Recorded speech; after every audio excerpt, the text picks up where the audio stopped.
இன்றைக்கு மாண்புமிகு முதல்வர் அவர்கள் மாமேதை காரல் மார்க்ஸ் அவர்களுக்கு கன்னிமரா நூலகத்தின் வாயிலில் இந்த பிரமாண்டமான திருவுருவச் சிலையை நிறுவி திறந்து வைத்திருப்பது மகிழ்ச்சி அளிக்கிறது, பெருமை அளிக்கிறது.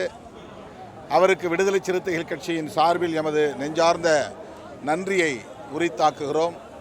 மாமேதை காரல் மார்க்ஸ் பாட்டாளி வர்க்கத்தின் விடுதலைக்கான அரசியலை விதைத்தவர்.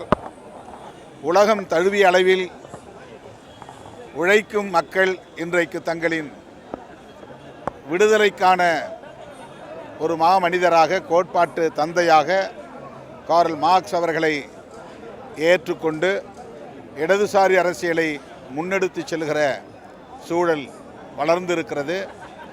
தத்துவத்தை யாராலும் வீழ்த்த முடியாது. கட்சிகளை வீழ்த்த முடியும், அல்லது கட்சிகளின் ஆட்சி நிர்வாகத்தை வீழ்த்த முடியும், தத்துவங்களை வீழ்த்த முடியாது. அந்த வகையிலே மார்க்சியத்தை எந்த சக்தியாலும் வீழ்த்த முடியாது. இன்றைக்கு இந்தியாவிலும் இடதுசாரி அரசியல் வலிமை பெற்று வருகிறது.